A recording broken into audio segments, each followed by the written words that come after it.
Let's take some time to talk about medication, whether or not you may need it, and when is it right to actually go and seek it. Welcome to my channel, or welcome back to my channel. My name is Stephanie. I am the Long Island eating disorders specialist. I talk about eating disorders and body image issues on this channel, as well as general mental health and well-being. So if that is something interesting to you, please click the subscribe button down below. I also have a blog that I contribute to weekly and Instagram. I will leave those links in the description below. First and foremost, let me make the disclaimer that I am not a medical professional. I do not prescribe medications. I don't have the ability to. I did learn a lot about medications throughout schooling. However, it is not within my license to be prescribing or giving medical advice. So this is just something that I'm giving a little bit of my take on it from a professional perspective in terms of when medication might be right, because it is part of my job to make a recommendation for seeing a psychiatrist or someone who is able to prescribe medication as I see fit. Medication is an extremely touchy subject nowadays. I think that there's a big dichotomy in terms of what people believe about medication. There's people who are all for it, and there's people who really try to avoid it at all costs. So I always start off with my sessions, anytime I do an intake, I start off by asking, or one of the questions that I ask is what their openness is to medication. And this is just really so that I know if that option is on the table, should I feel that it's a good fit, and if not, obviously that's something that I need to know before I make that recommendation. Although if I feel that that's a recommendation, I will make it, but it's just something I like to know whether a person is open to it or not. Because some people are surefire, no, not going to do it no matter what, and other people have somewhat of an openness to it. And again, it's all on their own beliefs, and that's totally something that everyone is entitled to. I personally am really not a medication pusher. I always disclose to my clients that I will do everything I can to make sure that they don't have to go on medication if there's a way around it, and I will, not make that recommendation lightly. So if it is something that I'm recommending, it is something that I truly do believe is necessary and right for the client. It is not something that I have any interest in other than making sure I'm doing the right thing for my client.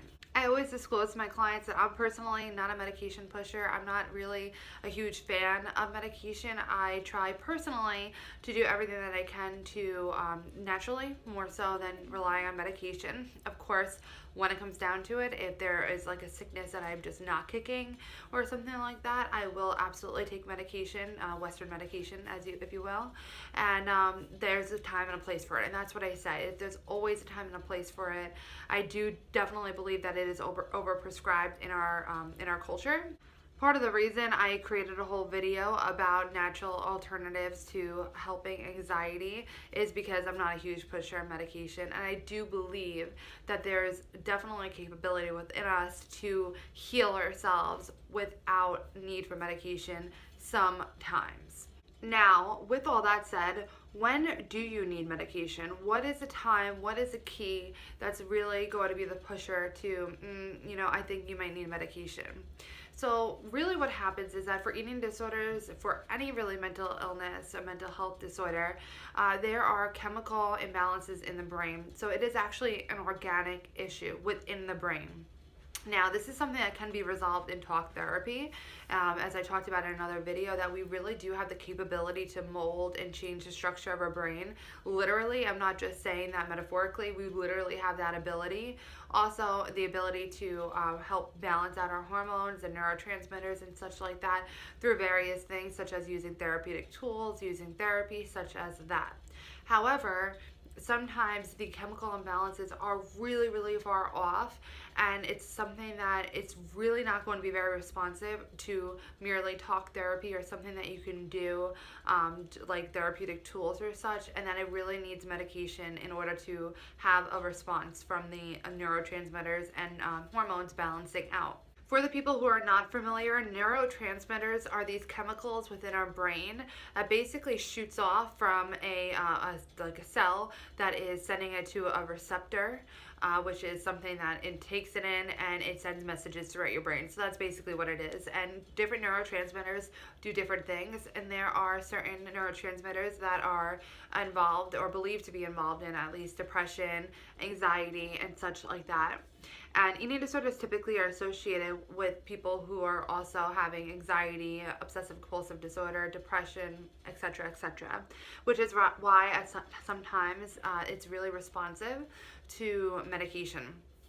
When is medication necessary? Let's talk about an eating disorder, because obviously that's what I do. That's really what my focus is. For instance, something that we would really look into medication for is when you have anxiety around food. It could be so insurmountable. It could be huge and just something that you really can't get past. So let me give you an example. Perhaps you are more on the restrictive side of your eating disorder and you really restrict your food intake a lot. And obviously in recovery, you really do need to start eating more. You cannot live life with a restrictive diet. What might happen then is that when you're presented with the amount of food that you really need to be having, or different foods to add variety back in, you may be met with a lot of anxiety. And anxiety, if you experience it, you probably know that it has the capability of truly being debilitating and truly making it very difficult, if not impossible, to do the things that you need to do. So with eating disorders, you may feel so much anxiety that you are almost paralyzed and unable to eat the food that you really need to in order to work forward in recovery, and that kind of makes you stuck.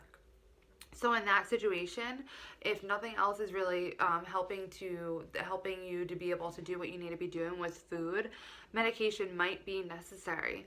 And what medication can do in this scenario is medication can help bring down your anxiety. It's not going to totally eradicate it. It's not going to totally erase it, but it can bring it down to a level that you can actually be more functioning with. So when it is brought down to a level that your food is brought in front of you, and yes, you have some anxiety because that's just natural for you at this moment in time in your eating disorder. However, it's manageable through coping skills. You can get through what you need to get through and not totally be paralyzed by the anxiety.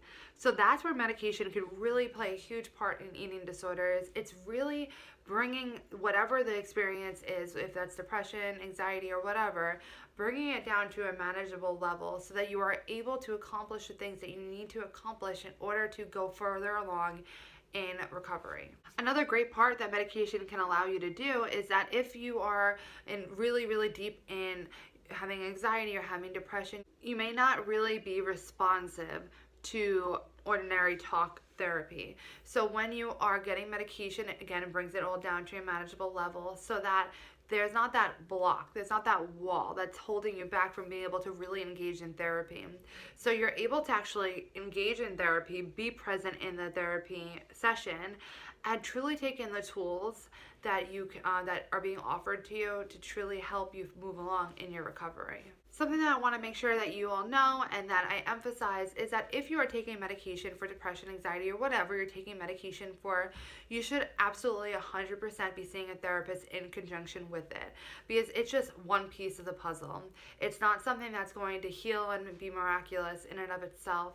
It really is always supposed to be in conjunction with talk therapy. I know I keep saying talk therapy like it's a ordinary term, and I understand that probably if you're not a therapist, you don't know that term. So talk therapy is essentially exactly what it says. It is sitting in front of a client and talking things through, having conversations, and that's really that type of therapy is just talking. If you feel that you may need medication, definitely talk to your therapist about it. At least in New York, therapists are not also able to prescribe medications. I know that in different states that is different. But if you are seeing a therapist who is able to prescribe, ask them. Even if you're not talking to a therapist who is able to prescribe, usually they have an idea of whether that recommendation should be needed. Or they could give you, at the end of the day, if you want medication, no one's going to stop you. And then your therapist can also help to give you referrals for people that they know has been helpful for other clients that they've had. And that referral is something that you can use and actually get some help and get the medication that you need. You can always go and book an appointment with a psychiatrist or a nurse practitioner, whoever is able to prescribe, and just have a psychiatric evaluation. I know it sounds like so intimidating and like weird, but it really isn't. It's just seeing really if medication is appropriate for you. And there's really no harm in doing that, because again, you could do whatever the heck you want at the end of the day. If you're over 18, if you're under 18, you kind of don't have as much of a say. Unfortunately, I'm sorry, but it's true. It's legality. But if you are over 18 and you're an adult, no one can make you do anything that you don't want to do. So if you go and have an evaluation, what's the harm? Because you could decide that you want to take the medication if that is recommended, or you could decide that you don't want to, and no harm, no foul. I hope that you found this video helpful and that perhaps you learned something from it. If you did, please give it a thumbs up.